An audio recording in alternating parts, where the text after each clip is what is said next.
Hello, friends. Hey, Robin, I see you in the backstage green room area. So I hope everyone can hear me. Let me get my little banners going here. Happy Friday, everyone. All right. And as always, I want to start off my stream going over some stats for our channel members and previous guests on the show. Hey, NJ Fishing Maniac, how are you? All right, so let me pull up my little screen grab of the current subscriber counts for channel members and previous guests. And then we'll do a share screen. Hey, Steve, how are you? And I've got Robin in the backstage area waiting to come on. So let me get my screen share going.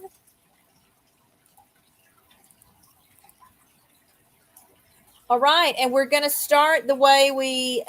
Thanks, Steve. Yeah, I wanted to just mix it up. I think I'll try to do a different backdrop each time, just kind of showing some things that I enjoy.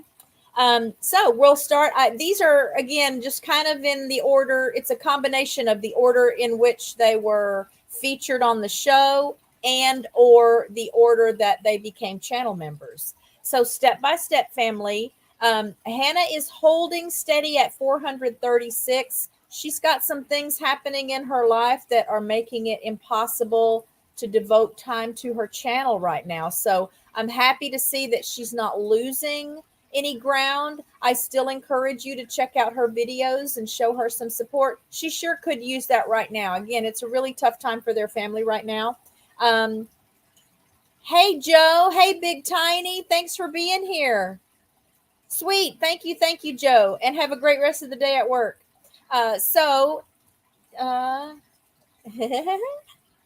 Well, we may get you on the show at some point, Steve, just because I do from time to time want to feature channels that really do a lot just for other channels in general. So I think everyone would get a kick out of meeting you. So step by step, family, Hannah's channel holding steady at 436 compared to where she was last Friday.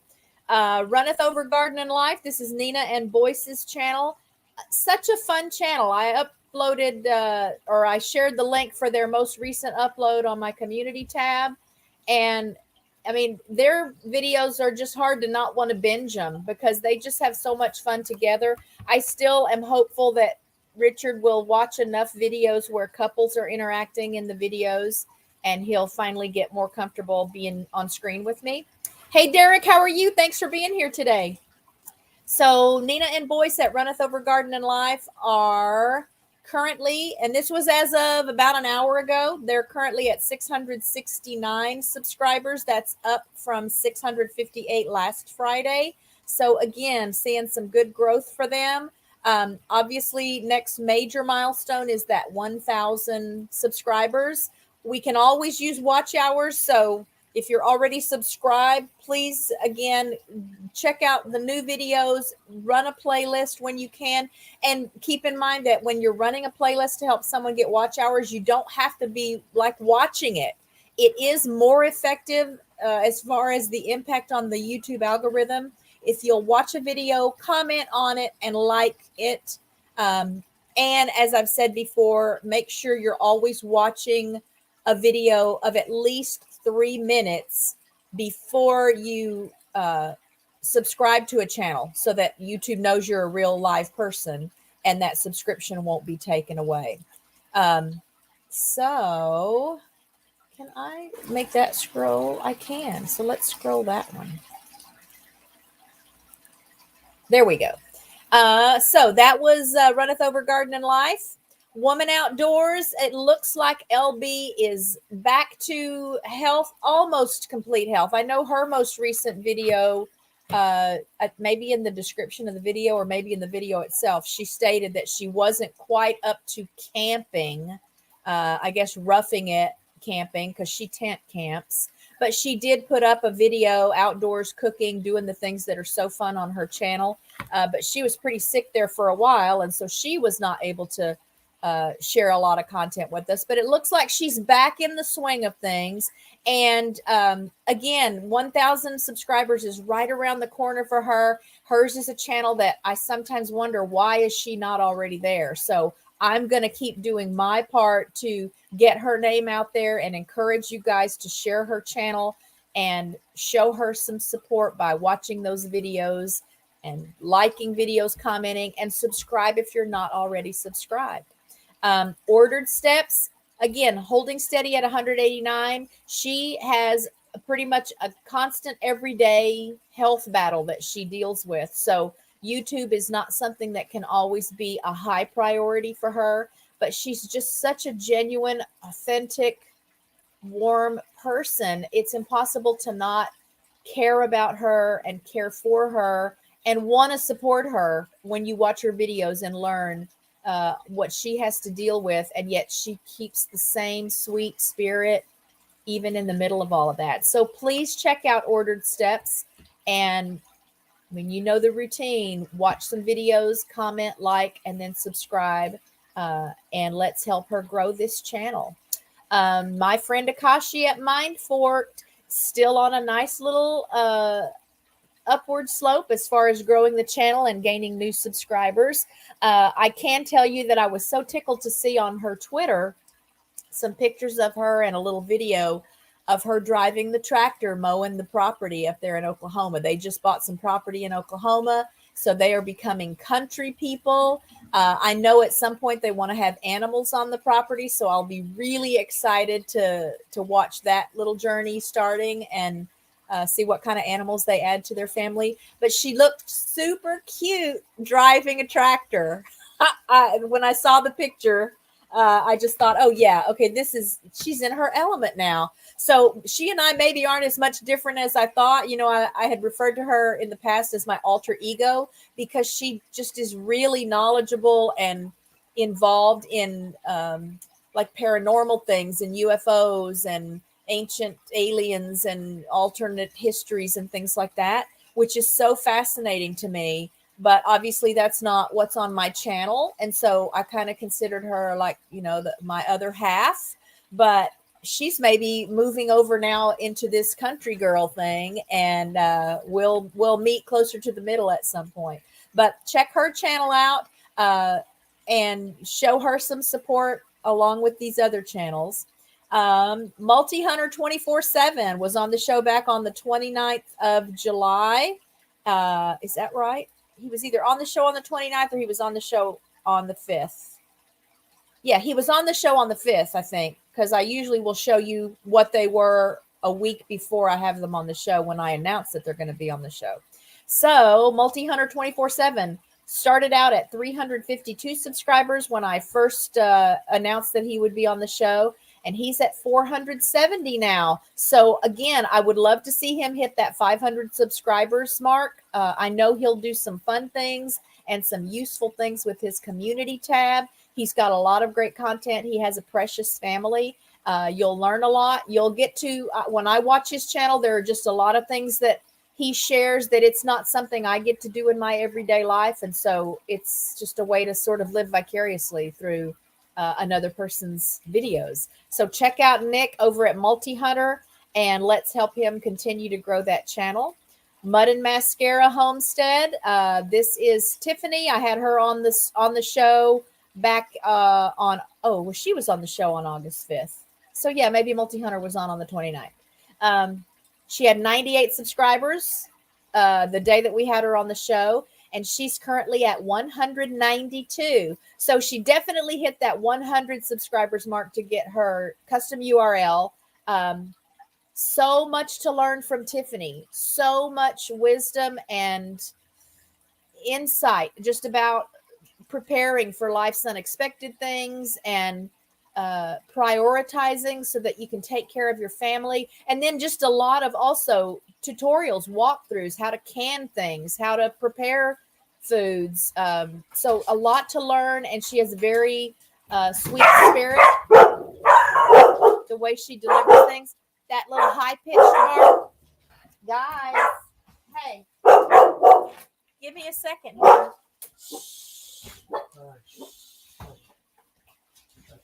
We have 2 boarders here today. One will probably be in my lap in a little bit because he likes to sit in my lap. And he's just a little Cocker Spaniel there. Will you let them outside, please, if they're going to be noisy? So you may get to meet him before the stream is over. All right, so back to Tiffany. Just a lot to gain by watching her channel. And obviously, I want to get the word out about her. So share her out. Check out her channel yourselves, and let's see her numbers go up a little bit more. All right, Byron at 12 Stones Ranch.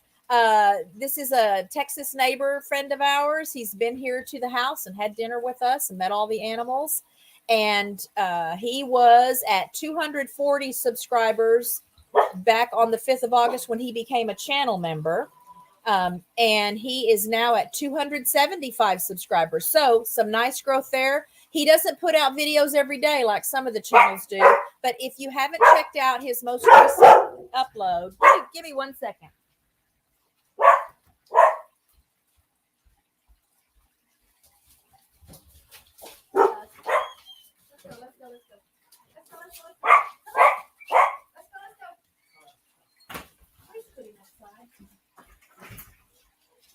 Sorry about that. Oh, look, I was walking in the sky. Honey, you got to quit barking. You going to come up here? Come on. Come on. Come on. Okay, no more barking. Whew. So his latest upload is his last chance cook-off video.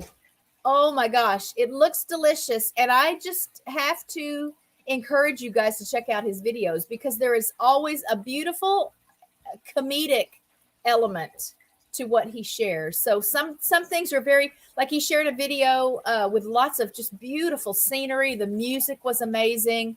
But there's always some lighthearted, kind of comedy mixed in as well. Same was true for his last chance cook-off submission. And the recipe looks delicious. So if you guys are not aware of that, that's a big collaboration that, wow, I want to say it has like 99 channels involved in it. And I don't know, like 1 million subscribers. It was some amazing number to me. So I was tickled to see that he was participating in that. We're grillless right now. We were asked to participate, but we don't have a good grill right now. So not this year. So that's Byron at 12 Stones Ranch. Check out his latest submission. Check out his other videos. If you haven't subscribed to him yet, please do. And let's help him get closer to his 500 subscriber mark too.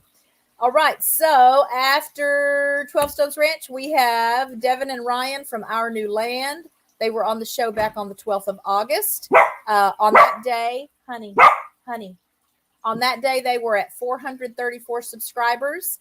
About an hour ago when I checked, they were at 478. Again, that 500 is just right in view. And a great story, great videos. They are bringing us along on the journey as they develop this property that they bought together in Oklahoma. So there's always a project or two going on. And I know we'll all celebrate as they get some of these projects finished. So please show them some love and support and check out their channel. And let's watch those numbers go up.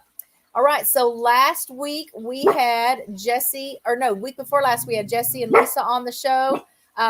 Jesse is, as many of you know, the mod father. So you will often find him in multiple chats at the same time, moderating and making sure that people have a good positive experience while they're visiting these live streams. And they hit their 1,000 subscribers mark before we got them on the show, which was my hope. I didn't know if it was really doable or not, but they did hit that. And I don't know now, again, because YouTube only shows you the first, 2 digits after the decimal. So I can only still see 1.03. So they were at 1,031, I think, when we updated last week. So I don't know what they might be at today, but as of an hour ago, it was still showing us that they were in the 1,030 something ballpark. All right. So Ginger at Not For Nothing Homestead was our featured guest on the show last week. We covered everything, anything and everything, including stuff about her channel, but it was a great time. She started out at 77 subscribers before the show that day. She was at 116 as of when I checked stats about an hour ago. So I'm excited to see, again, that word is getting out about her. It's a fun channel. Again, a lot of good information, a lot of walkthroughs on how to do stuff. And if you just want to have a bright spot in your day, check out Ginger's channel. So today's guest is Robin from What the Flock. I know some of you will have seen her in some other chats, other live streams. I don't remember how many times she might have been featured as a guest or been interviewed on a show, but I am excited to have her here today.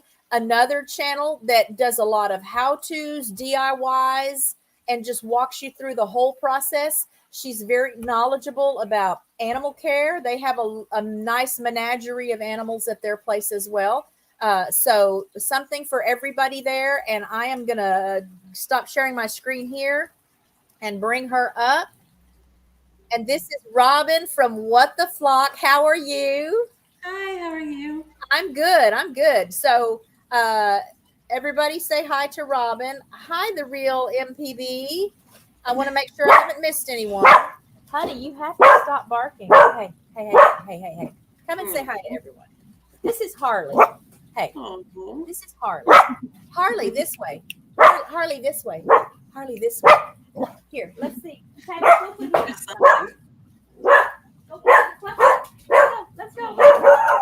go. I don't think he was expecting Richard to come home from work. Hi, Last Derek, night was the first night. I mean, it's his second time to board with us, but last night was the first night. Do you want to sit here and talk to everybody and I'll take him out? Harley, come on. Okay, so let's see if I can talk louder than he's barking. What's weather doing where you are, Robin? It's cloudy. It's supposed to rain, but it hasn't started yet. But it looks like it. So have y'all had a lot of rain? Off and on, we've missed a lot of it. It's like we get, not compared to some people, I guess is probably the answer. Okay. But we did have flooding nearby, and we did have some flash flood warnings and just different things like that. So it's been off and on. And what are temperatures like for y'all right now? Right now, we're lucky we're staying in the 80s. So, we just dropped down to the high 80s. And it looks like within the next week, we're going to be in the lower 80s and high 70s. So that's exciting. So fall really is coming, at least some places, huh? Yep. We're in Northwest Georgia. So we're in a little rural town, but it's a nice place. My garden did die, though, because it was really hot for a while. So all I have left is all my pepper varieties. Everything else just... Yeah, this was a bad year, I think, for everybody. And I don't remember where Ginger is in Georgia, but she's in Georgia. Okay. I don't know if you know her channel. I think she might be one of the few that I wasn't already subscribed to that you had on the list. So I'll have to look. Oh, yeah. But I just know she's in Georgia somewhere, too. Hey, there's my cousin, Shopcat. Hey, Shopcat Industries. Just happened to run into him in somebody's chat and thought, I have to check that channel out for sure. So there's some fun stuff at that channel too, y'all. But I like to go through sort of a series of questions when I have my guests on the show, just basic stuff about you and your channel. And the first question is always, what made you want to start a YouTube channel? I'm from Southern California and Los Angeles. And so moving to the country when I was a kid, I've been back and forth my whole life between like my mom and dad. And as I got older and started having kids and everything, I decided I wanted to be more self-sufficient. I've lived through the big earthquake in California, multiple tornadoes, the one blizzard that North Georgia ever had. So there's been a lot of crazy, and then the pandemic. And so there's just been a lot of things that made me want to start homesteading. And I thought YouTube would be a good place to learn and then kind of show other people like, look, I just started. If you want to do it, you could do it too. And I honestly didn't think anyone would watch. And I've slowly started getting more and more people. And I was like, oh my gosh, people are actually watching. Yeah. Well, and I think if enough people realize how wise it is to be prepared and learn how to take care of yourself, then the kind of content you offer is going to be even more popular. So, Yeah. when did you post your first video? It was probably like March 28th, maybe March 27th. It was in the end of March because I got my chicks in March. And that's when I decided, like, who doesn't want to look at cute baby chicks, you know? So, was And, that your first video about the chicks? yeah. Okay. Mm-hmm. And And had then you, go ahead. it just kind of branched out. It started out like really just focused on the chickens, but there's only so many chicken videos you can make. And it kind of branched out to all the other things I'm learning how to do. Okay. And did you have the coop already when you got your chickens? Because I know I've watched we a video of y'all building the yeah, coop. we had the prefab coop ordered, but we didn't have it put together yet because I knew that I wanted to raise the baby chicks inside with me. And then we decided to move the prefab coop. I have a video about it. We had put it out in the yard and I was going to fence it in. And I decided the prefab coops from research, they don't do well in the weather. And I really wanted them to be protected. And it just seems small for the amount of chickens. Well, I started out with 4 chickens. I'm up to 13. I was supposed to get 8, but I've got 13 now. But I rescued 5. Yeah, Yeah. that's chicken math. Yeah. Well, you raise birds. You know how that Yeah. goes.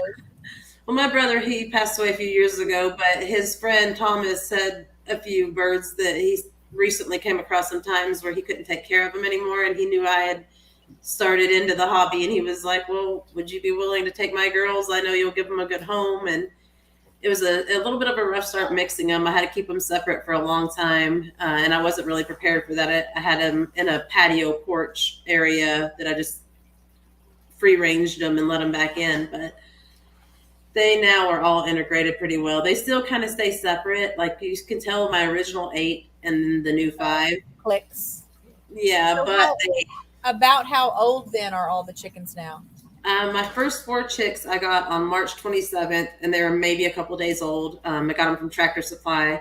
And then the second 4, I went back on March 31st because 4 chicks wasn't enough, and I wanted different color eggs, which I ended up not getting. Well, I got one that's like a whitish pink, and all the rest are going to be brown egg layers, unfortunately, because my Easter egger turned out to be a he. So Surprise!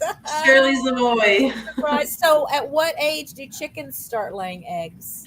Typically, it's usually around 5 or 6 months, and sometimes older, like up to 8 months. But I got the Isa Browns, and they are known for laying a little bit earlier, and they started laying right at 20 weeks. Okay.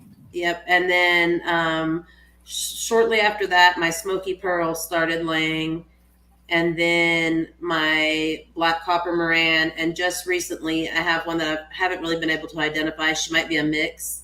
Her name's Cinnamon, and she has given me 2 eggs so far. She's the one that gives the whitish pink eggs. Okay. And do you have plans then to, now that you have a roux, did you keep that roux? Of course, I can't. I'm not supposed to technically where I live, and I actually have 2 that turned out to be roux. But I've kept both of my boys, and I can't cull them or rehome them. I've had them since they were babies, and they're just the sweetest. So, do you want to raise more chickens? Do you want your girls to raise some chicks for you? Eventually, I'm going to wait until they get a little bit older. Like maybe next season, I might let them. And that way, as my original flock starts to slow down their egg production, I'll have a new flock coming into production. Okay, nice. And hello, Alex. I see Alex from the foundation is here. Another channel I want you guys to check out. Alex, I still want you to get back with me and let me know when you'd like to be on the show. That's some different content for us too. All right, so back My husband's in the chat and he said no more chickens. Oh, depends on who I ask, huh? Well, sometimes you get surprised. You may not be expecting it, and then lo and behold, I know it was so hot here. I felt bad because I came across an egg that, for whatever reason, one of the girls had laid on top of a crate in the pen. I have several like nesting boxes and crates and coops and things. and the girls like to make nests in there, but somebody laid an egg on top of a crate, and there's like a blanket and a rug and stuff on top, and I just didn't see it. So obviously it had been sitting there for 4 or 5 days, because when I found it, it was 4 or 5 days into development. Okay. But I thought, oh, it's too hot. I don't let the girls have babies in the summer here because it's just so brutal. Yeah. And we've lost ducklings that I allowed the girls to hatch like the end of July, middle Wow. August. They just can't tolerate the heat. And it was so bad this year. So I had to make a hard decision. But I just thought that was, another reminder of sometimes getting surprise babies that you weren't planning for. Let's see, what else do I want to ask you? I like to ask guests what your goal is for your channel. Like ultimately, when you really have it where you want it, what will it look like? I want to start producing better content. I'm still learning on the editing and on the camera work and all that. That's all. My husband really does most of the technical stuff. He was supposed to be here to help me actually set up for this, and I was like freaking out because he didn't leave work early, and I was like, I don't know if I could do this. Like, I don't know how to get all this set up, but I did it. And so he helps with all that side of things. But I really want my channel to be helpful to other people like me who are learning. And, as I learn, I can help other people learn that are starting from zero. And, just to encourage others, don't give up. You can do it. I work pretty hard and I've had some fails. I didn't lose any of my chicks. That was my main goal, was don't let any of them die, because I've read that when you buy like 8 chicks, it's common that at least 1 or 2 will have something wrong with it. And I managed to keep every single chicken within good health. I inspect them every single day, but I really want the trial and errors to be shown. Like, if I fail at something, like, this is what happened, like, this is my mistake. Don't make my mistake. Well, a lot of what I've learned, I have to thank YouTube for that, because there were videos too that I watched as we were, building our flock, and not so much for the dogs. We've known a lot about taking care of the dogs since long before we moved here and started a channel, but just raising birds in general was very new to me. And there were a handful of channels that saved me from making the same mistakes, or at least comforted me when I then went back and something didn't go right. And I realized, oh my gosh, that's what it was. So that at least I could have better success with future birds. So I think I remember that before you became a homesteader, you were, or maybe still are, a gamer. Yes. I had a video game channel. That one never really went anywhere. I think it has like 12 subscribers, but I definitely play video games. That's something my husband and I like to do together on his off time. It helps him relax. He's an EMT, and he's also an operations manager in a security company as well. So he likes to turn his brain off and play his games, and it's something we both can enjoy together. So. And what's your favorite game to play together? We play a game called Scum. It's kind of a survival zombie type game. It's still in development. We kind of like to do that a lot. We play a lot of games that are still in development and check them out from like start to finish and watch them grow. I played The Forest as well before it was fully developed. And he actually played Minecraft when it was free and in the first stage of testing. So is there a game that you like to play that you don't play together? Like if you're playing something by yourself, do you have a favorite? I tend to stay really old school, and I like to play like Super Nintendo and Nintendo 64, and I'm really big on all the Mario games, Dr. Mario, Mario Kart, all of those. I love those games. So how many game systems do you have? I think we have PlayStation 1 through 4, and then I have Super Nintendo, Nintendo 64, GameCube, and then we play on the PC, and my son has a Nintendo Switch. No Xboxes? No. I'm an Xbox girl. Any of you gamers out there, maybe you can get in on some multiplayer action with with Robin sometime online. I've Yeah, never played the game. Okay, so Weaves we World actually knows have it. a server for Scum, so we actually have our own server that we play on. Yeah, I don't even know that game. All right, so I always open chat, guys, to questions for my guests. So start putting in your questions if you have questions. Let me look at my little cheat sheet of questions I like to ask. So we only live on about an acre, back to the chicken question, and it's kind of in the city. So that's why there's kind of a little bit more rules about like what animals I can and can't have. Okay. But my goal is as my kids get older and finish school, I would like to have a different house. I mean, we just bought this one, which is a big reason I don't want to move. Okay. But my goal is to have more of a ranch style, and I want property that has water on it, somewhere I can fish, somewhere we can be a lot more self-sustaining in another pandemic or natural disaster, or whatever crazy thing that life is going to throw at us next. I just really want to feel like we can have our own little place to be safe and take care of ourselves.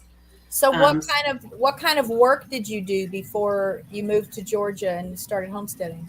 I cooked a lot. I did for a long time. I worked for a little restaurant out here, and they're up in Tennessee. But I did baking, homemade frostings, desserts, just everything really. Cornbread. We did catering. I did a lot of restaurant style and bakery style work. Is that not something you would still want to do now? I do it at home. I do it for my family. Okay, but not as a side hustle. Not something you would want to do. No, you do cooking videos on your channel? We're starting to more okay, now. I don't remember seeing a cooking video, but yeah, if you've got some recipes for that kind of stuff. Yeah, we haven't done any baked goods yet. My daughter wants to be in the video. She wants to make homemade churros and also homemade chocolate chip cookies. So we're going to do those soon. But we did do cowboy candy, which is like candied jalapenos. And we did pickled eggs, spicy pickled eggs with peppers from our garden and eggs from our chickens. Okay. So I have my little cheat sheet here. So you've already talked about your location. And you've kind of already talked about your husband helping with the channel, but what else can you tell us about him? Like, what does he have a job, a day job? Does he? Yeah, he's a Navy veteran, and he works. He's the head of. He's the security. I don't know this title. It's such a long title. It's the operations manager of training, I believe. And so, where are you, Mike? You're in the chat. You can tell us what the title of that is. Yeah, he's the I believe it's the operations manager of training, and then he is also a part-time EMT. He went down to part-time when he went up to the corporate job, but he didn't want to give up being an EMT because he really enjoys helping the community and just being a part of that. So something that he's always liked to do. Even before that, he had some law enforcement work and things like that. He's always liked to have like a helpful job. And is he pretty much a good handyman? I know you guys have built some things there, and he is a good handyman if you can get him to go do it. If I wait around for him, I built the roost by myself, and he was like, "Well, I said I'd help you," and I was like, "Yeah, like 2 months ago, you said you'd help me." I get tired of waiting, and then I just go out there and try to do it myself, and then I realize I don't have the patience to do it myself. Yeah. When I saw him building that coop or building your chicken house. He's got some skills. Yeah. His dad, my father-in-law Bill, taught him some good life skills before he was set loose into the world. So he may not be like someone who builds houses for a living, but he does have his construction skills and his mechanical skills. And I know I'm amazed still every year, and we get storms and ridiculous winds, and that duck house that Richard built me is still standing. It doesn't that's amazing. It doesn't look like it's going anywhere. So that's comforting to know that the ducks have a safe place. I'm in a lot of chicken groups on Facebook, and they all have like some of these really cool built coops that I know Mike could have built me, but like I said, the lumber prices went up so much. Yeah. Oh yeah. and it would have took forever. And we had originally planned on having them on the outdoor side, and then there's this little building that we have them that our coop is in now. There's a video of my coop, but it looks kind of like a small mini garage, and it's in a building on my backyard. So that one, I was like, well, that would make a perfect coop. Like, so we just put the prefab coop in there, and he didn't want to. He was going to use it for like his like barbecue room, but I took it over, and it's my chicken coop now. Yeah, that might have offended the chickens to know they were in a barbecue room, huh? I know, right? At least they're not in a barbecue. Yeah, that's right. Yeah, you remind them of that. Let's see. Are you on any other social media? We have a Facebook page for With the Flock, and then I do have a TikTok and a Twitter, although I really don't post on there often. I was just more told that it's better to have all these things. Yeah. So I do have the TikTok, the Twitter, and then an email. And then we just recently launched our merch. So on my YouTube channel now, we actually have a little link to our merch. Sweet. Okay. So you have how many kids? I have 3 kids, and I also have a stepson that lives in Oregon. Okay. And what are the ages of the kids? So my youngest daughter, Maggie, is 3, and my son, Caden, is 8. My daughter, Violet, is 16, and my stepson, Grant, is 15. So is it the 16-year-old daughter that wanted to start working, wanted to mention something at the beginning of the show? Yeah, she's as far as like getting an actual job, or No, well, I don't remember what we were talking about now. And you said it was something. Yeah, she wanted to do the churros and the chocolate yes, chip. cooking. Yes. Yeah, that would be she's not the greatest cook without an instructor, but I'm trying to remedy that before she moves out of the house. Yeah. I try to let her make Jell-O by herself, and she like read the quick set instructions, not the actual Jell-O instructions. So I see this like almost like gummy candy looking thing in a bowl, and I was like, "Is that your Jell-O?" And she was like, "Yeah." And I was like, "Well, how did you make it?" She's like, "I took the 7 ice cubes and I put them in the pot and I melted them." And I was like, well, be glad it was just Jell-O. Yeah. Yeah. Live and learn. I was like, "Well, you did it wrong, buddy. Try again." I see a question from Alex. Apologies if you've already answered this, Robin, but is your channel what you first intended it to be, or has it evolved organically over time? It's evolved for sure. It originally started out, like I said, I didn't think anyone would really watch. And so it was more just something I did for like family and friends and to post my cute chick videos. And then as I realized I started actually having an audience and people, someone, I think Marie from Aoki Homestead, she actually reached out to me and she liked one of my videos, and she was just like pointed me in the right direction of some people and said, "These are some great people." Yeah, she cooked ice cubes. But she pointed me in the direction of some great people who really just kind of helped me start learning more. Like I'm trying now to learn more about preserving the things that we have, the eggs and the vegetables. And like I said, most of my vegetables didn't do so well this year, but I do have a ton of peppers. I have giant macaroni peppers, banana peppers, jalapeno peppers, and red chili peppers. So I want to say maybe you talked about this in one of your lives, and maybe I was the one that asked about it, but I want to know if you have plans for like raising other meat animals, like a cow or a pig, and can you have those animals where you live?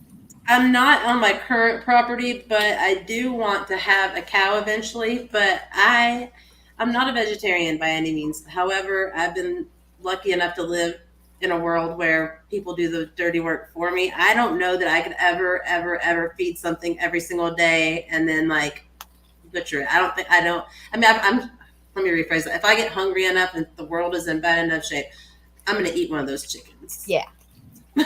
But well, that doesn't mean it's going to be easy to do it, but yeah. I'm going to absolutely avoid it at all costs. I do want a milk cow. I do want some goats. I do want to learn how to make more like real cheeses and things like that. And I want a pig, but I just want a pig. I don't want to kill it. I just want a pig. Right. I know Bland's Promised Land. Homestead. Is that the name? Why am I suddenly drawing a blank on what the rest of the channel name is? They raise a lot. They raise a lot of meat animals and have a lot of great videos too that are very matter of fact, but very sensitively presented in teaching people how to process the animals. Yeah, I've actually been watching those videos on a lot of different channels just in case the situation arises. I'll know what to do. Like I have a few hunting channels that I'm subscribed to that is partially just to show support and also partially because like I may not be a hunter, but what if the situation occurs where that's the only way I'm going to be able to get food is to figure it out for myself. Yeah, I shared, I think on a live stream at one point, how disappointed I was at, I think it was a Facebook post, and it had to do with hunting. I think someone was showing a picture of an animal that they had killed hunting. And so most of us were really impressed. It was a good, healthy animal, and I look at it and think there's food for that family now for however long. But Yeah. someone came into the chat and made a comment about how hunting was wrong and there was no need for it because you can just go to the grocery store and get anything you need. And that just makes me sad because I just have a hard time accepting that some people are really that sheltered, I guess. What happens when something in our society goes wrong and you no longer have that grocery store? Absolutely. But my bigger thing is that where do those people really think that comes from? Where do they think that the chicken and the beef comes from at the store? So I don't want to get on the soapbox, but I just Well, I agree because the whole idea of the way most of the meat that we get is raised is honestly horrific. The animals that get to live their life free and then get eaten at least have a good life all the way up until that one bad moment. Yep. Like the chickens that you guys, or I don't want to say you guys, but the people buy their eggs from in the store, some of them are beakless, so they don't peck each other. And they, free range only means they have access to outside. Cageless just means they are not in a cage. It doesn't mean they're not thousands shoved in a tiny box. So. Yeah, I think there would be more vegetarians if enough people understood the conditions that some of the meat, birds, and animals have to live in before we get the blessing of eating them. So hey, Uncle G is here, and Nina is here from Runneth Over Garden and Life. Thank you guys for being here. Uncle G is Audacity Dawning. He's my biggest competition over at Tori's Brain Games if we're playing our little word games. So the nights that I've done better in the game, it's only because Uncle G wasn't there. That's funny. So I'm tickled to see you here. And Nina, thank you for being here. Let's see, what else I want to ask you? I get squirrely and then forget where I was going to go with it. My mom and I make a good Pictionary team. So I did want to sort of not take advantage necessarily, but because you raise chickens, I thought, well, let's see if you can teach us a little bit about chickens. And I wanted to ask you, like, what are a couple of the most common, like, health issues that chickens get or that you need to watch out for or be prepared to treat? Mites and lice can actually end up killing them. I know it sounds crazy, but you have to really check them if their feathers are thinning or they look like they're itching and picking. You really need to check them and make sure that they're not infested. I may be pronouncing this wrong, but it's like coccidiosis is another one that's really big. As weird as it sounds, you need to watch their poop, and you need to know what the different kinds of poop mean. They have some that are like this weird brown, but it's like the fecal poop that you see in a newborn, and that is normal to happen every so often. But like anything that's like clear or bloody or, just wrong looking, you got to watch for that. You got to watch for fowl pox, bumblefoot. You really want to check their feet, and things like that. Keep an eye on their beak. Make sure that their beak is in good condition, because if their beak is in bad condition, then they can decline in health really fast. So I'll tell you guys now, see, part of what we were talking about just a little while ago with some of the way that some meat animals are raised just for us to buy them at the grocery store. the people that raise them don't worry about that stuff. Yeah, Just they kind of let don't. them fend for themselves, and if they're If they healthy, they're die, they healthy. If die. they're not, they're not. If they're hurting, they're hurting, and nobody cares. So, um, I just ask because I just feel like that's part of what you're teaching at your channel is the Yeah. care part of the animals, not just how to have fun with them and Well, what yeah, food one for thing I eggs. did well while researching, because I like to research before I get an animal and continuously while I have them, just to continue my education. But I researched a ton, and I have a diagram that I saved on my phone that shows you where all the bones, all the muscles, all the organs on the chicken are. So my husband is not a vet; he's an ENT. But now that I can show him the diagram, if there is something that needs to be done on my chicken that I can't do, I can make him do it. Oh, okay. No, it's good that he's willing to do that for you then. Yeah, because they're like prolapse happens sometimes when they're laying eggs, and it can be fixed fairly easily. But some people are squeamish like me, and like I instead have of a video about that. yeah, I yeah, demonstrate on the video what to do. yep. And I was like, Mike, if you're home, that's your job. If you're not home, Honey, obviously I'll do it. But I that's a mean, different honey-do list, isn't it? yeah, I mean he gets stuck with the dirty work, unfortunately, because like what? But to be fair, he doesn't have to do any of the other work with the chickens. I do everything when it comes to my chickens. I take care of those birds constantly, but he will be my doctor if needed, and he will be the bad guy if ever one has to be cold because I just don't think I can do it. Right. So you've lived in Georgia how long? This go round, it's been about 5 years. So what was the last hurricane that came through? Mm, man, I don't keep up on the names. Or how long ago maybe was the most recent I one? want to say it was just the last season, but we don't get because we're up north. We typically just get the storms that break off from the hurricanes because Okay. we're so Not far up the- on the not hit land. head on. Okay. Yeah, we So- usually just get storms and tornadoes. What do you do with the birds when a big storm's coming? Their coop is made out of pretty much like a house material, like an actual home, and then they have a concrete floor that I laid sand on, and then their bedding to protect their beaks from pecking the concrete. And so it's pretty well structured. And then their run is the one thing I do worry about. If a tornado ever comes, I worry about it being ripped up. But I do have it dug down with hardware cloth, and I do have bricks sitting on top of it, around it. So You and did do another your research. yeah, and another thing with the run is that you have to be careful of if you have one like mine, like the shade cover. If it rains a lot or if it snows a lot, it will collect and it gets heavy. And if you let it get too heavy, I've seen videos of them collapsing. So I go out there every rainstorm, every so often, and just push up on it and drain all the water off. Yeah. But Mike is supposed to be building with like PVC pipe, a thing to keep it more arched so the water runs off, and we can just put it up in there and it'll keep it pushed up. But that's just another one of those things that he hasn't done in like 3 Yeah, months. we added a sloped roof to the duck and goose pen, but it's not supported well, and water is still finding its way onto the top.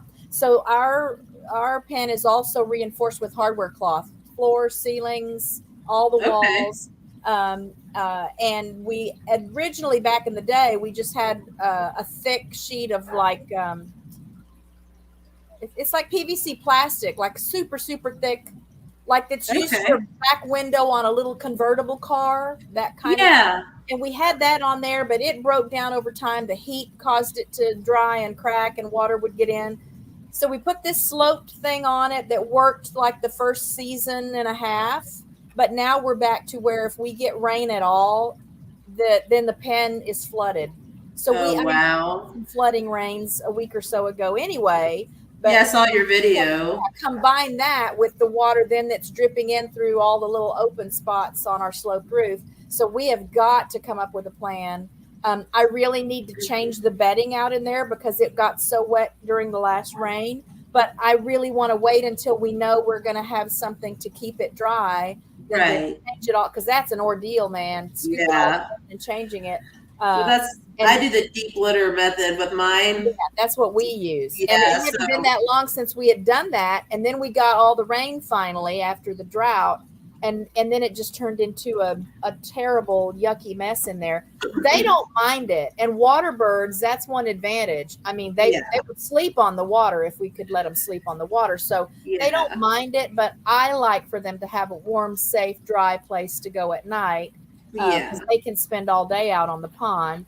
But and I just chickens, we have to worry about bumblefoot with the moisture. So their coop stays dry and it's protected from wind and water really, really well. But this will be my first winter having chickens. And, you know, I am one of those people that is like excessive when it comes to like, oh my gosh, are my chickens going to be okay?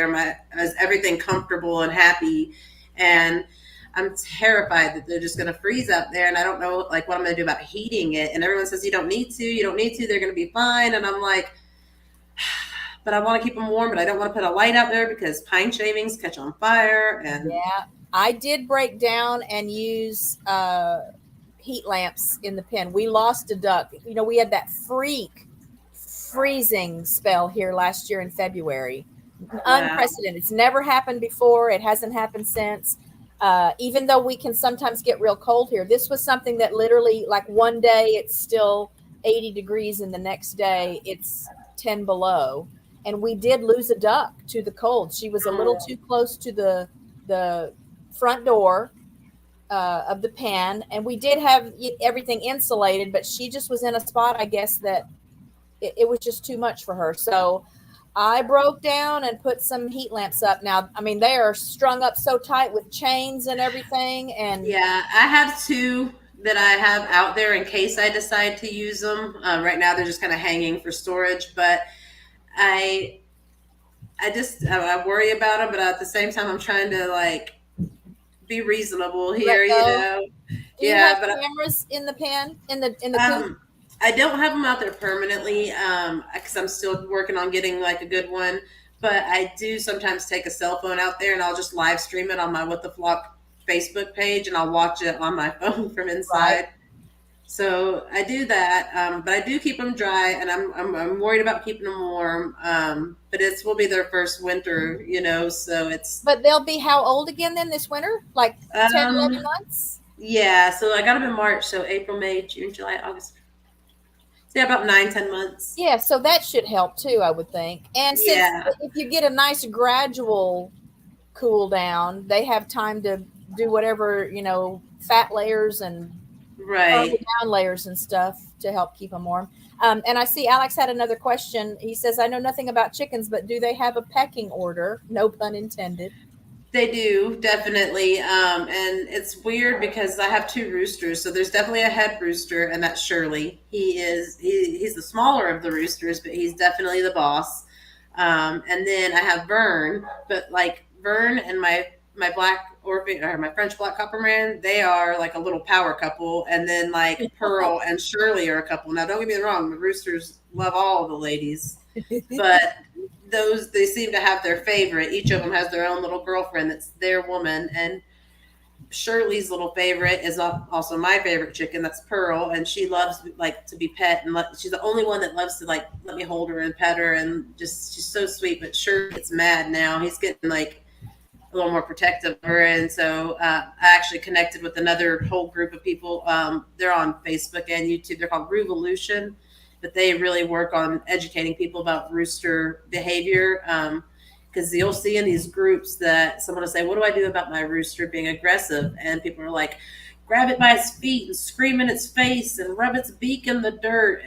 Don't do any of that. That's not the right thing to do. Those are horrible, horrible, horrible advice.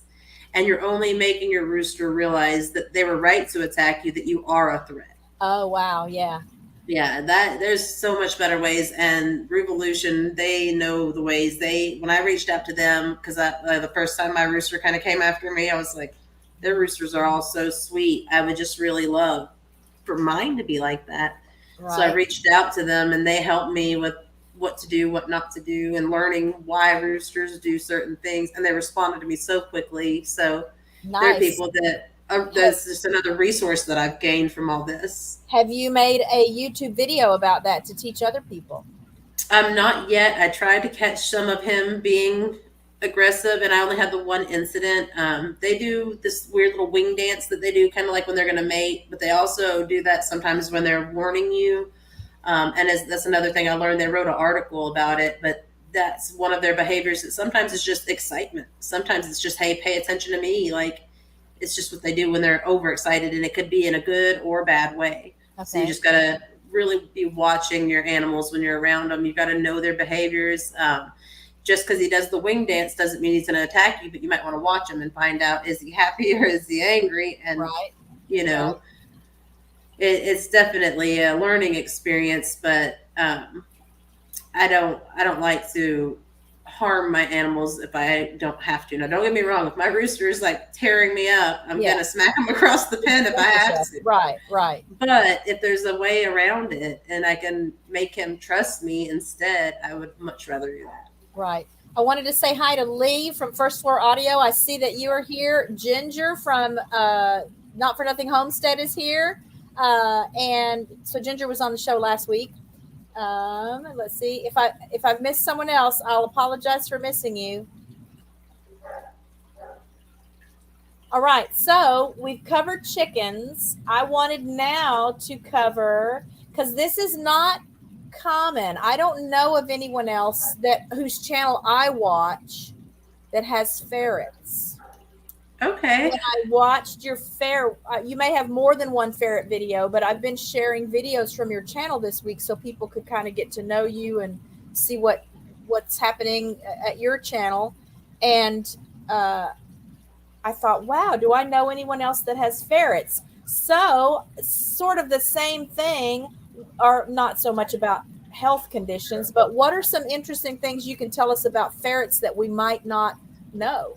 A lot of people see ferrets in a cage at the pet store and they think they're similar to a rat, that you buy them and you keep them in a cage, but that's really not what's best for a ferret. They need at least a minimum of 4 hours a day to be out of their cage, running around, and just playing and everything like that. They can't just be cooped up in a cage. That's not how they're meant to live. And a lot of people use bedding in the cage. I don't, because they like to roll around in the bedding, and if you use puppy pads, they will poop and pee in the corners, and then you just change the puppy pads and wash the tray, and it's so much easier, and they don't smell as bad. That's a big thing, is to keep the smell down. I don't use bedding, I use puppy pads. So I've known people in real life that had ferrets. I just haven't come across any other YouTube channels that I'm currently watching where people have ferrets. And I always felt like the ferrets that the people I knew had were almost a combination of like dog and cat.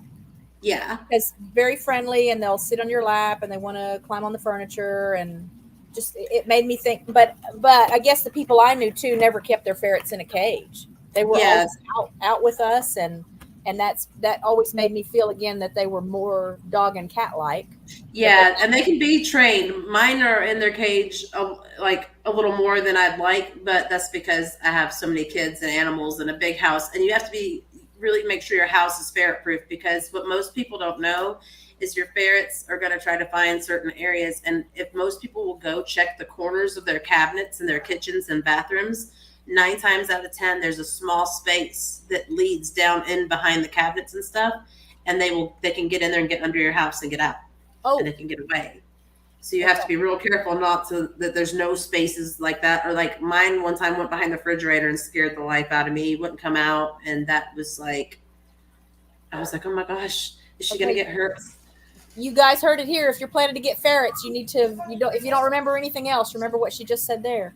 Anything else interesting or quirky, or they are, you didn't know when you first got them and then you learned it? They're attracted to rubber. Anything, like they chewed the buttons off my remotes, phone cases, and you have to be careful about it, because if they will chew it up and eat it, and then it can literally bind them up and they can die. So you have to be real careful about them getting a hold of things that they'll chew and eat that are foreign. It's not good for them. They obviously also need regular vet checkups. A lot of people don't do that, but they need the same amount of care, and they can get sick and get all kinds of illnesses just like any other animal. They're typically very sweet, and some of them, if you introduce them in time, you'll find that they love water and that they love to swim. Oh, sweet. Are Yeah. yours boys or girls? I have Bonnie and Clyde. I have one of each. And that's another thing I highly recommend if you're going to get a ferret to get ferrets because they Companion. really need the companionship. Yeah. But do you guys also have dogs and cats? I do. I have about 23 animals plus a couple fish. I thought have you were going to say 23 cats. no, I have 13 chickens, 2 axolotls, and about 4 fish. I have 2 dogs, 1 cat, 2 ferrets, and 2 rats. Okay. I'm going to pull up a picture of an axolotl because I'm going to guess that some of you guys might not know what that is. I know the first time I ever saw one, I didn't know what it was. They're really cool looking. They're so fun. I just wish they were more handled, like you can handle them, but you can't. Yeah. Their skin is I'm very going to share my sensitive. screen because these are fascinating little critters to me. They are. There's Their an name axolotl. means water dragon. And that was another thing I was going to tell you about ferrets. The name ferret comes from, a much longer word that also means stinky furry thief. Stinky furry feet? Thief. Thief. Because they like to steal.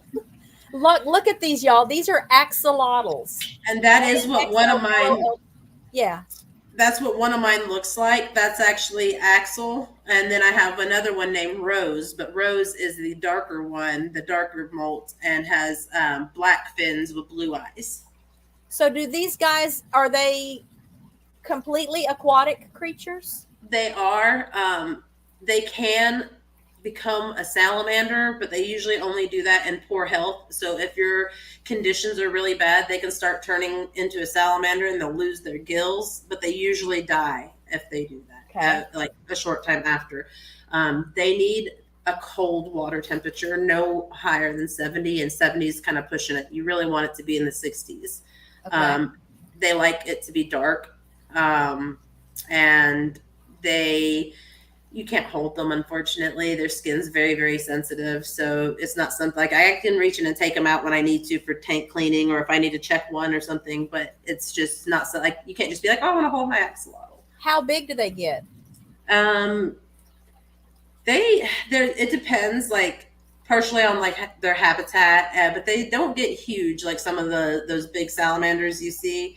Mine are, I'm trying to think. I got mine. We went on a trip to Pigeon Forge, and they have a rainforest adventure zoo there where someone had donated like hundreds and hundreds of axolotl eggs, and they obviously didn't need that many axolotls, but they didn't want to cull them either. And so they were selling some, and we bought 2 of them and took them home with us to give them a good home.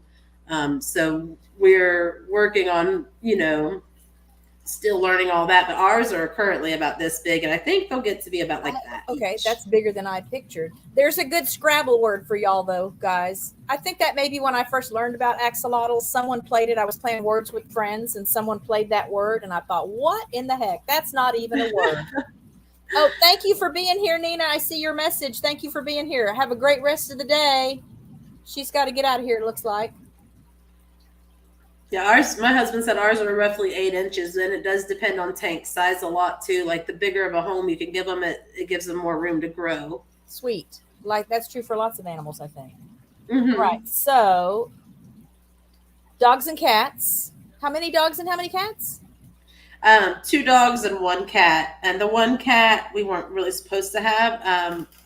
One of our dogs has been known for killing cats in the past, anytime she could. And my other dog, he never really had a problem with cats, except for he would always bark at the ones he did see through the fence. So I was not very trusting. But my husband went on a call as an ENT, and this lady had like a couple indoor cats and a dog, and then she had like 30 plus outdoor cats. That she's one of those people that feeds the strays and gives them a little like house out there to sleep in, but she's not trapping them and getting them fixed. So they're just like, it's just a breeding ground for stray cats. Okay. Essentially. And so my husband saw this little kitten that was like getting pushed around, and she wasn't getting as much food, and she was about 3 weeks old, and he wanted it. And I was like, no, absolutely not. The dogs are going to eat it. Something bad's going to happen if I try to integrate this poor little cat, and then it's going to be my fault, and I'm going to feel guilty for the rest of my life. And so he shows up at the door and hands me a plastic tub and just walks off and gets back in the ambulance. And there's this tiny baby kitten inside. And her name's Tituba, because we got her, she was born in October. And we got her close to Halloween. And she's a black cat. So she's my little witch cat. And I did all the research, and I slowly and carefully integrated her. And now she sleeps on the bed with the dogs. And they're just one day. Yeah. It can happen. So if you guys didn't figure out, Alex is in the UK. Steve at Weave's World is also in the UK.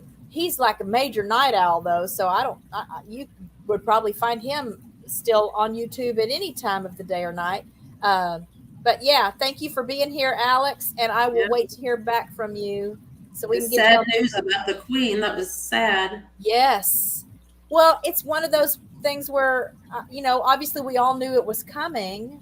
Yeah, but I was still taken by surprise then. Yeah. When the news came out. So lots of changes coming. Oh my gosh, y'all. Okay, so let me tell you, Dino. This is Dino from the Late Late Horror Show. And you guys can back me up here. I have been telling folks about your channel, Dino, every chance I get. And y'all, I shared with Dino just yesterday that, I do a lot of, YouTube takes up a lot of time. Any of you that are content creators know it. I guess it doesn't. Some people that don't care about their channels, or maybe their content is different somehow. It takes a lot of time. So I have more appreciation for a channel and a content creator that is producing content that I love, because I know how much time it takes. I know what it's like to have to come up with ideas and do the editing and then, get it uploaded and interact with people so that you're more than just a video on the screen. And that's what Dino has become for me, y'all. So every day I look forward to getting into whatever he's got going on, because there are throughout the week several live streams where there's a movie review. Those are super fun. And then he does the overnight streams with the old time radio shows. So I'm trying to help grow the channel with you and for you, Dino, because it's a blessing to me, and you are a blessing to me. And I am so excited that you're here today, so I can introduce you to my friends. We're mostly homesteaders, but we've got a little bit of a mix of things here.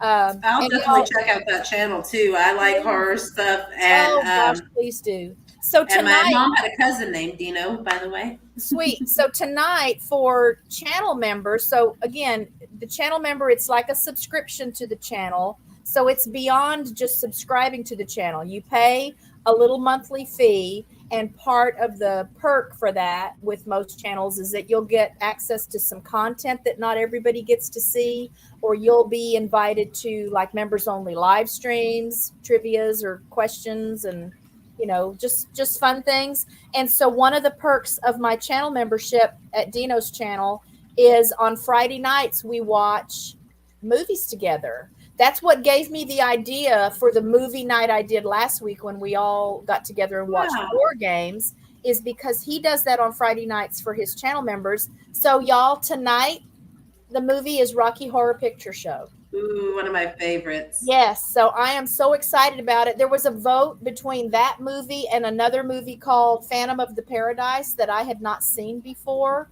which is why I voted to see that one. So last Friday we watched that one. Y'all, that's a good movie. I wasn't expecting it to be a good movie. The title seemed kind of weird to me, and I didn't know anything about it. When you see like the movie poster for it, you can't really tell exactly what's going on. It was a good movie. I get it if you don't like horror stuff, or if you don't like the musical stuff. I kind of feel like that Phantom of the Paradise is between Rocky Horror Picture Show and the movie Tommy. I don't know if you guys ever saw with by the Who. Yeah, and Margaret, Elton John is in it. I loved that movie, and that Phantom of the Paradise was kind of in the middle of those. It's got some legit Amazing music. Yeah, I haven't seen that one. I'll have to check it out. It's amazing. The story is amazing. And Paul Williams, the songwriter that I'm sure a lot of you guys are familiar with, he wrote lots and lots of hit songs that he recorded and that other people recorded back like in the 70s. Look him up. He's in it. Not Paul Williams I would ever have pictured in my mind when I think of Paul Williams. But just a great movie. So there's a little plug for that. But there's a little plug again for the Late Late Horror Show and how beneficial it is to be a channel member, because we get some pretty sweet perks that not everybody gets. I used to dress as Magenta from Rocky Horror Picture Show every Halloween for many years. Sweet. Well, do y'all all please come and at least check out the channel. I don't remember what the live stream is tonight, Dino. If you want to put a little blurb there. And let me grab your channel link. Oh, and there was Harley's cue to start barking again. All right, let's put up a channel link for Dino right quick. Oh, Best of CBS Radio Mystery Theater tonight. So y'all, that's my favorite old time radio show because it's the first one I ever listened to. That it was its first run was when I was a little girl. It started in 72 or 74 and ran till 1982. And I got in trouble many nights because I would have my little transistor radio under my pillow listening after bedtime. And my mom would come in, I guess, and hear it, or she just, because she was a mom, she somehow knew that I was listening to the radio after I'd been told to go to bed. So there's the link for Dino's channel. And I would love for you guys to pop in and say hi and listen to some of these old time radio shows with me. It's great exercise for your imagination because obviously there's nothing to watch. You're not watching a movie, but everything is acted out with sound effects and music and stuff. So it's like you're listening to a movie. Anyway, so there's the little plug for Late Late Horror Show again. And I'm just so honored, Dino, that you popped in to say hi. You guys go over and show him some love for me. But now let's see, back to Robin. Talked about the dogs, the cats, the axolotls, the chickens, the ferrets, other animals that I missed. We got Peanut Butter and Chocolate, which are our two rats. Okay. How do the ferrets and the rats get along? They were okay at first, but I think the ferrets got a little aggressive towards the rats, so I don't really mingle them much anymore. Rats are another one that people should let out of their cage a little more often too. They need a lot of stimulation. Right. But we ended up with them before my brother passed away. He was struggling to find food for his snake, and a lot of places weren't selling feeder rats, or like they would only do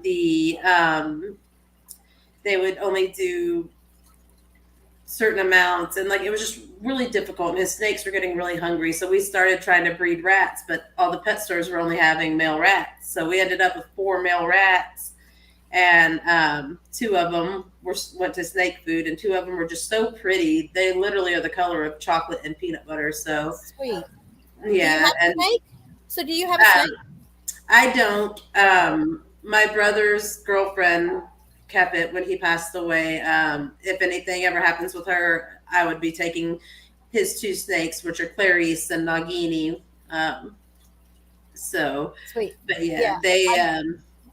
They're ball pythons. Okay, I was just gonna say, I've said before, I need a snake and a tarantula to feel like I have a complete collection. Richard says no to both of those, so it may never happen. But I say no to the tarantula. I'm not a big spider person, and it's another thing with me is I know how I am. So if you hold a tarantula and everything's going fine, and then it startles you and you drop it, you can kill it.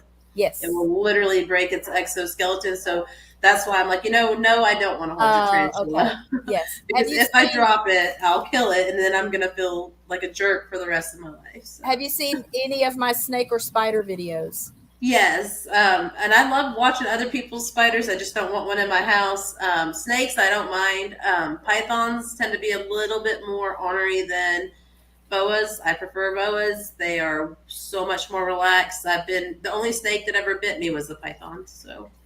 Oh wow! I've only been bitten a couple of times by a couple of the rat snakes here, but their teeth are so small. It wasn't until I saw little blood spots that I even realized I'd been bitten. Yeah, as long as you don't pull away, that's the Yeah. mistake people make. Oh You yeah. pull away and you Yeah. yank those out with you. Yeah. Oh, Well, I think that's the advantage though. Their bite is so gentle that yeah, you don't even know you're being bitten. So you don't, at least for me, that's in my experience, the couple times I've been bitten, I yeah. didn't know I was being bitten, so I wouldn't have pulled away. My husband's not a snake person, but I found a really cool snake on my porch when we lived in Arizona. It's basically Arizona's equivalent of a grass snake. So instead of it being green, it's brown and long and thin. But I thought it was so cool. I opened the door and it was out there, and I pet it for a second, took some pictures, and sent it to my husband when he was at work, and he was just like, "I'm glad you found that and not me." I'm trying to get a bearded dragon. Because every time I go to the pet store, they have these little tiny baby bearded dragons, and I swear, I'm not making this up. They follow me back and forth in the cage, and I'm like, Take me. like it's begging to come home with me. Can't you see this? Sweet. Yeah, I kind of have to handle, there's just something about me. If something will be still long enough for me to pick it up, which is why I've enjoyed learning as much as I feel like I've learned about animals, because some things I know not to pick up. Mm-hmm. But that was just me as a little girl, even. Yeah, I've always been that way too, and my kids are big into animals like me. There's actually a crow at the zoo here in Tennessee, and I'm in Georgia, but I'm on the border. So in Chattanooga, there's a zoo, a very small zoo, but they have a crow. And that crow loves me. It will come to me when I call it. I whistle and it flies to the corner of the cage. And I know you're not supposed to, but I can actually reach in there and pet him. He won't Oh, bite me. wow. Like Oh, wow. and they're so smart. If I could have a crow, I would have a crow. But I have a hard time owning birds of flight because I feel like it's cruel to steal that from them. Oh, right. Like they can fly all over, and then we just steal them and put them in a cage. And it's Right. like, Yeah, yeah.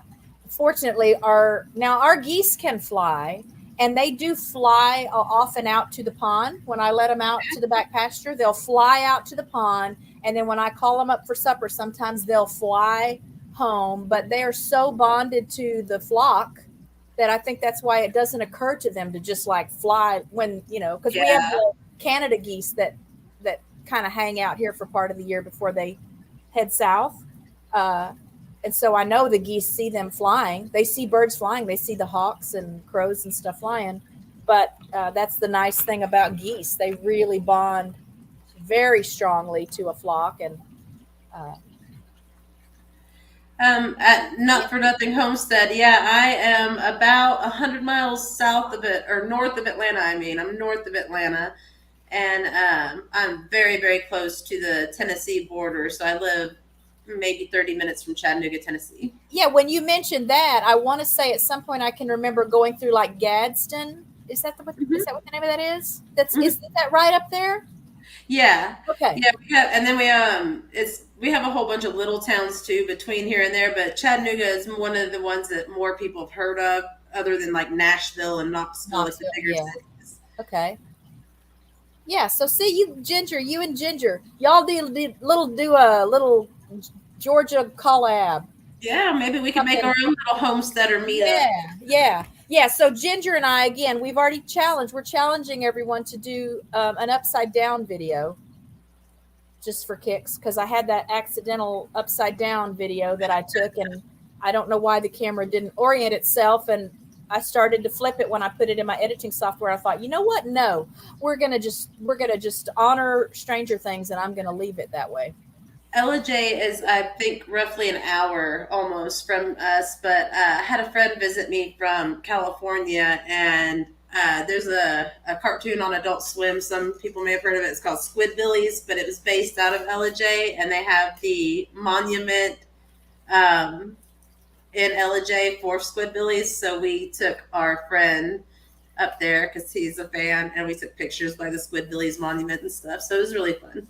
I don't know that cartoon, but I can't tell you the last time I watched Adult Swim. Well, yeah, I was going to say, I mean, it's like the kind of humor that's maybe not appropriate to everybody. All right, let's see. I do think I covered all my questions. Does anyone else have questions for Robin? So, by the way, another thing I meant to tell you earlier, before you pulled me on, you mentioned that I wanted to let you know this is actually my first guest appearance. So that's why, Is it? if I seem nervous, I was like, oh God. I think you're doing great. So yeah, and if any of you have live streams and you want to help get the word out about Robin, let's get her more comfortable. But I know you just recently started doing live streams in general, right? Yeah. And I was real nervous my first feed. It felt weird because, like, the first couple times I might have had 4 or 5 people at a time watching me, and then it slowly built up to like 8 or 9. But MT Homestead and Boots and Bounty have been kind of helping me out a little bit, trying to show up and get people. And then you were helping me out with that too. So I'm getting a little more comfortable. And then you asked me to be on, but you asked me kind of in advance. And so after you asked me, MT Homestead asked me, but then they had to cancel due to internet. So they were almost my first. And then Danny Day's Homestead was like, no, be on mine Tuesday. Well, now you're getting some practice. But I never did get to. She never reached out to me to be on it for Tuesday. So this ended up being the first one. You were the first to ask and the first one I came on. I'm just glad you were interested and willing to do it because I'm on a mission. I want to get the word out about some of these smaller channels and the information and education and enjoyment they can get out of watching your videos. Again, I know that's not a big deal to some people. Maybe it was just a one-time thing. They just had a little something going on in their lives and they wanted to preserve it, so they put it on YouTube. But I know a lot of us, it's become a very passion project kind of a thing. And I know I get enjoyment out of creating the videos and sharing stuff that's going on here. So a lot of people helped me get where I am. I feel like it just makes sense that, I can at least put the word out. I said to, just talking to Ginger, I think we were texting, and I told her, I feel like I just opened the door. Then other people can come in and meet you and check out your channel. And and it's definitely a great community of people that are here that just like to help lift each other up while doing their own thing, and that's really cool too. Like I said, you and MT Homestead and Boots and Bounty have been great people to just kind of encourage me and like help me come out of my shell a little bit. And then I started this whole thing thinking no one would watch. I do have my video game channel that I haven't posted on because nobody was really watching, and then I wanted my other channel to be more family oriented, like wholesome content. You see a million people screaming and yelling and cussing and playing video games and doing all these things, but something my brother's friend's mother pointed out to me was she was looking for YouTube channels that she could introduce her grandchildren to, and that's something she complimented me on, was I like letting my children watch your YouTube because it's teaching them things and it's not just like foul stuff constantly or violence or all the things that maybe some people want to avoid.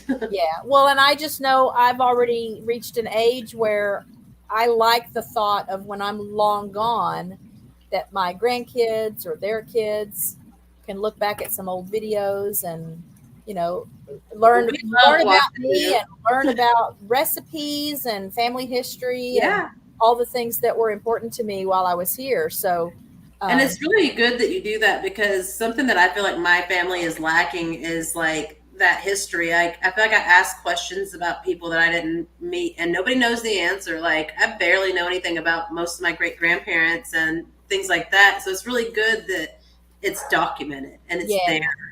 And but we love watching you. I have just been blessed with so many people that I've met because of YouTube.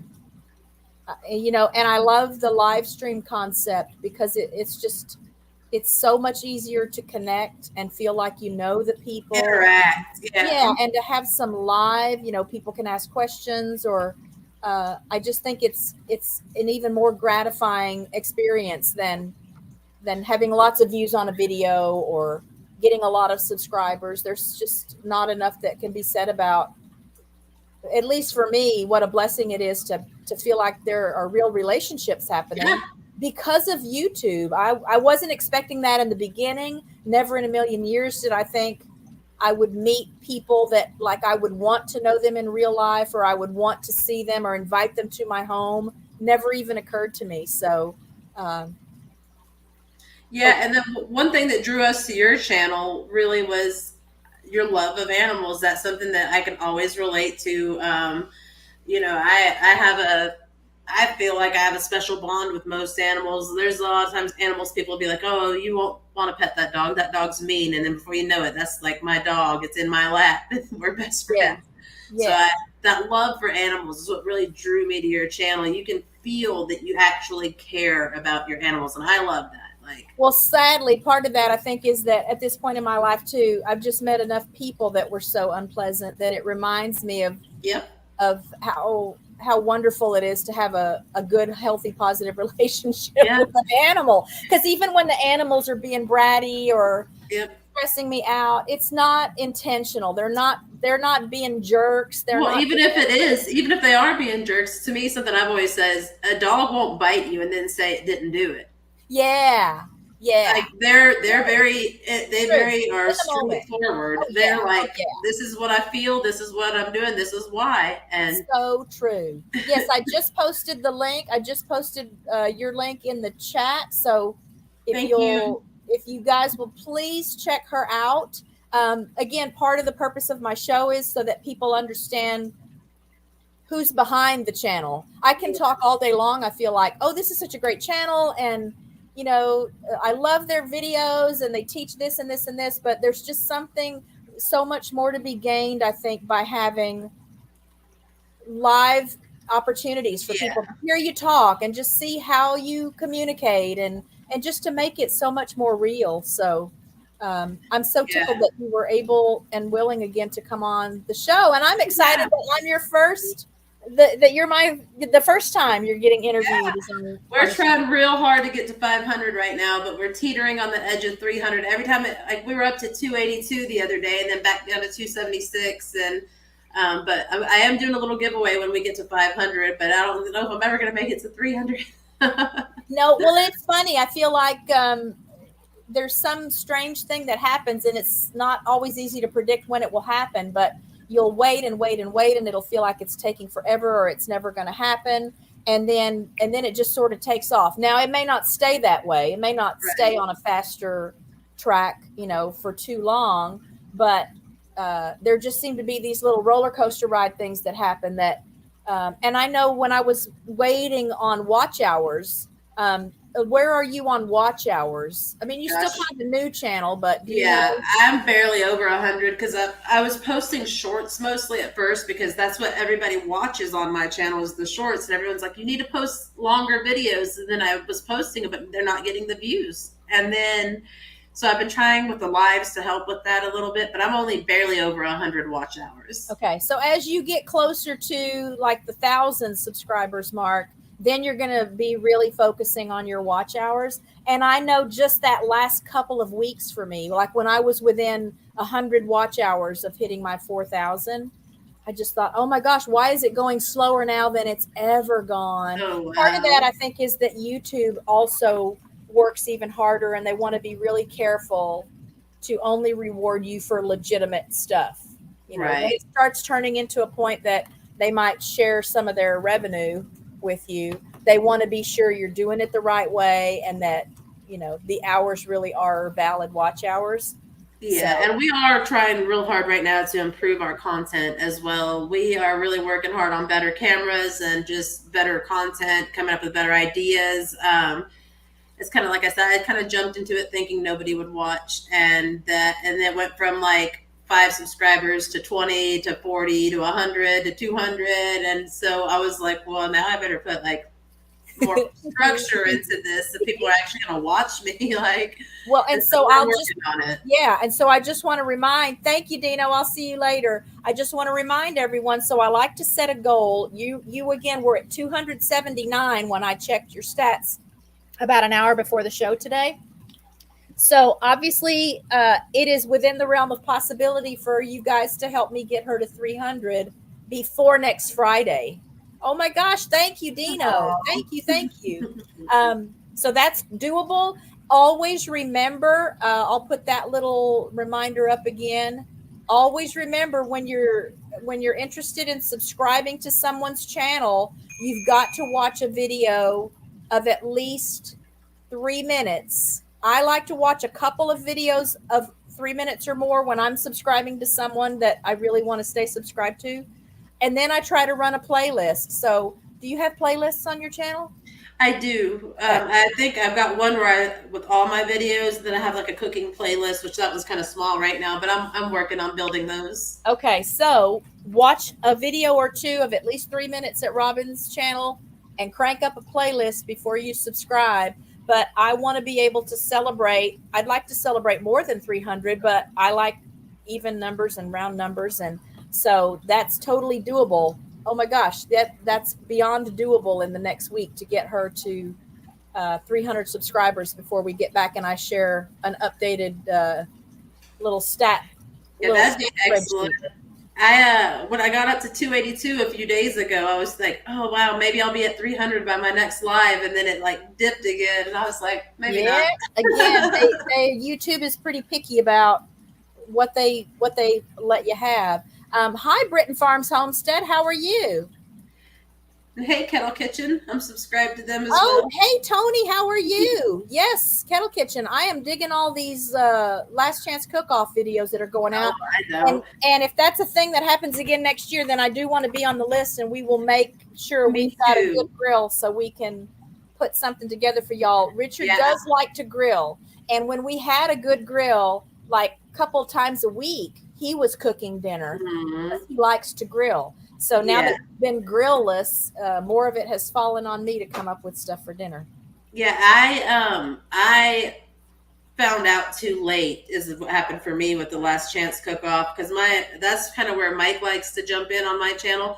The channel was originally it was like my YouTube channel, but I like to include my family. I have a family, so why not include them, you know? Uh-huh. And my kids, my son, he likes to be on the camera, but he really just likes to stand there and make weird noises because he's 8. But hey, I'm sure there are people that would really be into that. That could be a whole video series on the channel. Yeah, and then my teenage daughter, she's just so cool. So, and then, but my husband, when it comes to the cooking stuff, that's where he likes to join in because he is pretty passionate. I like to say he's great with the meat area, and then he's now becoming good at following recipes. But before, he could make a homemade barbecue sauce like you wouldn't believe. But if you try to get him to follow the box instructions, yeah. Well, again, I didn't learn to cook by following recipes. I just learned to cook by watching, grandparents and my mom cooking. So, I had a little bit in common with your childhood. My parents kind of had some, substance issues and some craziness. But other than that, my dad was an extremely domesticated person. He was incredibly neat and clean, and he could cook like you wouldn't believe. And my mom, my grandmother, she rode with the Hells Angels and was like a biker chick. Okay, so my mom didn't grow up being taught how to be a homemaker. Yeah. And so my dad taught my mom how to cook and how to keep a home really neat. And my mom cleaned the house for him all one day and came home and was like, how'd I do? And he was like, you didn't do the baseboards, not trying to be mean, but that's how clean my dad was. Right. He was a very neat person. Was he a military person? No, not at all. But my dad was in the Air Force, and we really did, as a little girl, this was not abusive or anything, but we really did have to learn to make our beds so that things were tight enough that he could bounce a quarter off of it. And everything had to hang facing the same direction in the closet. And the towels had to be folded the right way to go into the linen closet so that the edge that was out.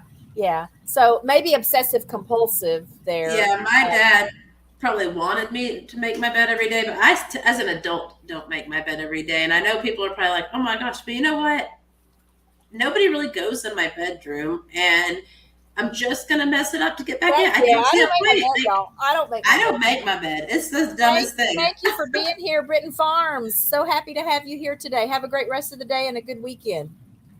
All right. Oh, let's get to this little comment from Tony. Updated information as of today, we have more than 1 million combined subscribers and 94 channels involved. This is for the Last Chance Cook-Off, guys. So look at how many countries even are represented here. If you can run a search here at YouTube for Last Chance Cook-Off, I think you probably have to put the hashtag in front of it and spell it all together, so no spaces. And that should get you then to the listings of some of the videos, people that have participated. And this was a collaboration. So Tony here at Kettle Kitchen, Dale and Lisa at 9 Acres Family Farm, and Mitchell at Hendrickson Family Farm kind of put this together. Okay, so here's that. Let's show that. Here's what you will type in a search here on YouTube. You could probably type this anywhere. You know, the internet's all connected. So if you type in this hashtag, oh, he updated. Okay. There, Last Chance Cook-Off. Type that in, start watching these videos, and then be prepared and be thinking ahead for these kind of collaborations. I didn't understand initially either how effective those can be at helping you grow your channel and just getting your name out there and meeting other channels so that you can improve what you do and how you do it and get ideas for, you know, content. So this is mind-boggling. I'm going to put this thing back up because and be ready to be hungry if you watch those videos. Oh my gosh, no kidding. Well, so I watched Ginger's submission, and she makes her own rub that I just was like craving anything that had that rub on it at the end. So it's not just going to be about the main dish, like the meat or whatever it is. I think there's so many different things and a lot of accessory kind of things that you can do that you can use on other stuff, even beyond whatever the dish is that's being prepared in the video. So I'm excited, Tony, at how this is going. I'm guessing this was the first year to do this. I know when it was first being talked about, when I heard about it, it seemed like it was the first thing. So here's, if you're interested in this for next year, definitely. I will definitely. Tony, you can go to Kettle Kitchen. Let me grab your link. It is the first year, you said, Kathy. Nice. Then that's even more exciting that it's this big, because we all know that means next year it's going to be even bigger. Mm-hmm. And my husband loves to do homemade rubs and sauces. That's kind of like his main, like my area is baking mostly. Like I can cook anything. I can grill. I'm known for my burgers, but like my main thing is baking, and his is mostly sauces and rubs and like smoked meat. So he would be very interested in joining. And we recently are learning about dehydrating our peppers and stuff, and you can grind those down and put those into your rubs and marinades. Yeah. Well, I grow a lot of my own herbs, and I dry my own herbs, and so I do use a lot of those for seasoning things. But I'm new to making rubs and learning about rubs. Again, Richard's always done all the grilling, and we're like a salt and pepper garlic powder. I mean, you can do anything with that. SPG. Or like I'll marinate chicken breasts in Italian dressing, or, you know, something just to give them a little flavor. So I'm excited too at what I'm learning already with the little handful of videos I've seen. So I don't want to keep everyone too much longer. I know you have other things to do. It's a Friday, and hopefully for you, that means you're getting ready to start the weekend.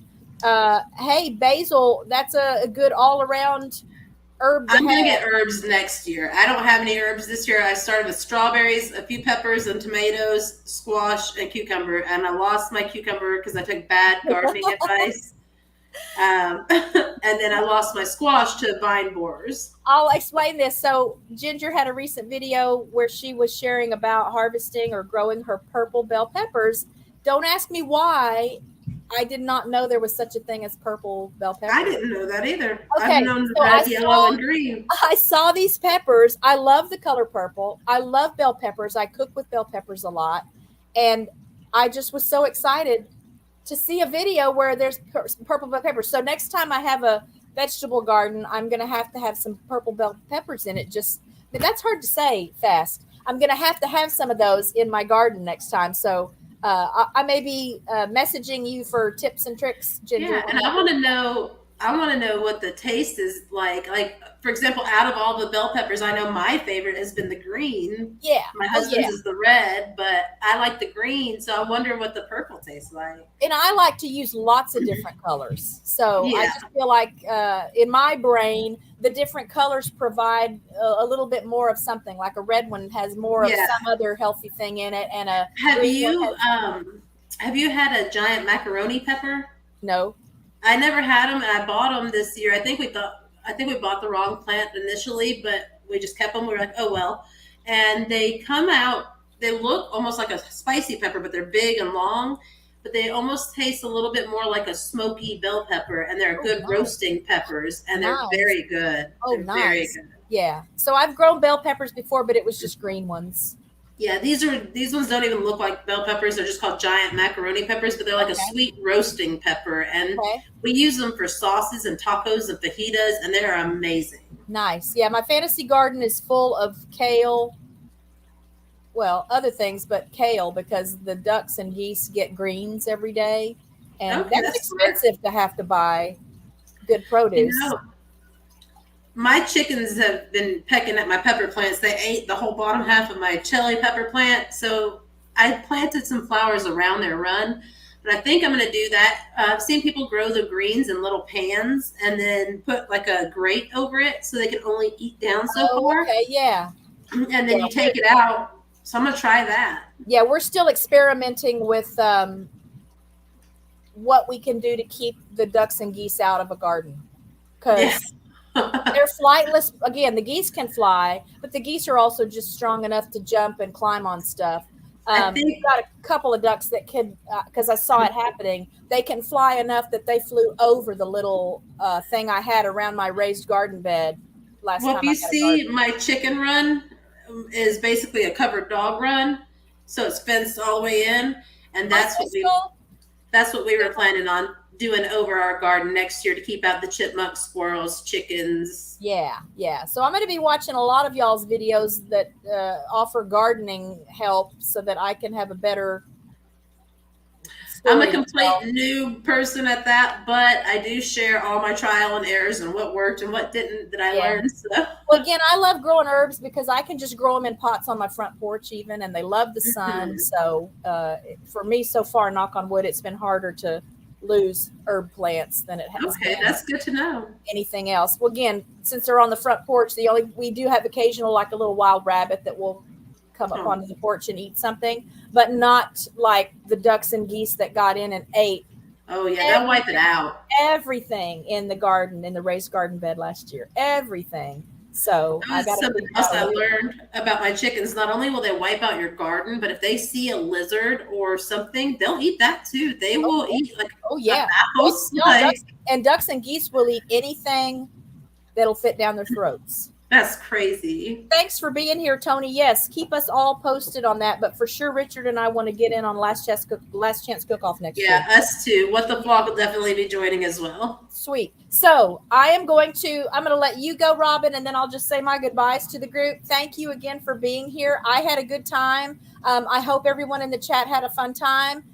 Please check out Robin's channel. Please check out all the channels that we talk about when I share the stats for previous guests in our member channels. Just a lot of great stuff there, and you really can make a difference even just by yourself to go in and show some support and do some liking of videos and commenting on videos and sharing people's videos, and then subscribing. I don't ever say subscribe just for the sake of subscribing, but the channels that I'm meeting and that I'm featuring here really are channels that I believe in. They have good content. They have wholesome content, and they have helpful information to share. So just would really love for you guys to be a part of this mission I'm on to get the word out about, some of the channels that are coming up behind some of us that might be a little bit farther on the YouTube journey road. Also, be watching for these collabs. Check out the Last Chance Cook-Off, and you'll meet some new channels that way as well. I do have my community poll up to see what kind of movie you guys might want to watch the next movie night is Saturday, October 1st. I'm just going to play with some days until we see what day is good. Again, I'll let you go ahead and go back to the green room, Robin. All right. Thank you for having me. Thank you.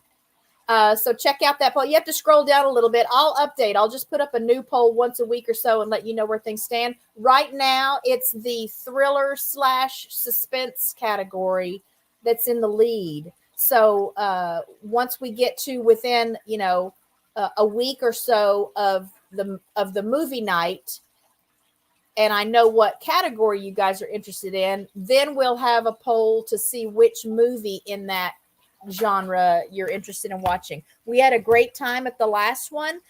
This sharing system that we used is so fun because you can text chat like the chat here, but you can also voice chat and you can video chat. So we didn't do any video chatting until after the movie last time, but before the movie we talked with each other and texted with each other. And then I think, the movie that was chosen was a great movie. I think everyone had seen it, but just a good movie. So we'll try real hard to make sure we pick another good movie for next time. And I would just really love to have you guys there to enjoy it with us. And then we'll kind of settle on a day once I see what days of the week or times of the day are getting the best turnout. And so I'm looking forward to that. So keep up with my community tab. I like to share, updates on channels and stuff that's going on here with us, with you guys. And I just want to thank everyone again for being here today. Just know that Richard and I really appreciate all that so many of you have done to get us where we are, and for opening your arms and embracing us when we first came in and met up with some of the, the channels that have helped us get where we are. That was a very heartwarming experience, and it continues to be really encouraging for me to see just the kind of relationships we're forming and the kind of support that we get from the community. So check out Dino's channel tonight. And again, if you like what you see there, consider becoming a channel member so you can get on and get in on his movie nights as well. And always, guys, message me. Go to my About tab. I like to focus my interview channels on channels that have less than 500 subscribers, just because I think that's a really important time to start sharing channels and getting names out there and getting them some exposure. So if you're in that 500 or under range, please send me an email. My email is on my About tab. You have to do that little thing where you click the box to prove you're not a robot, and then it shows you the email address. I mean, I can just put it here too. What does that hurt?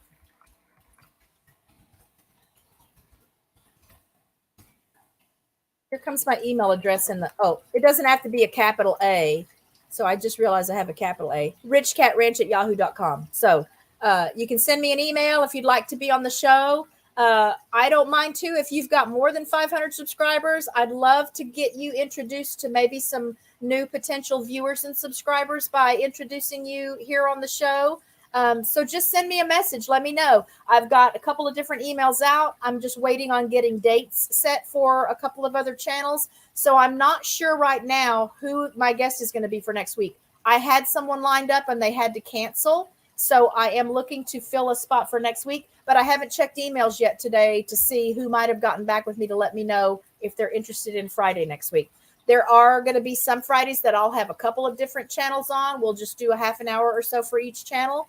But I'm here to help, and I want to spread some of the love that's been shown to us. So be blessed, everyone. Be safe. If you need rain still, I hope you get it. Have a great weekend, and love to everybody from Rich Cat Ranch. Bye, guys.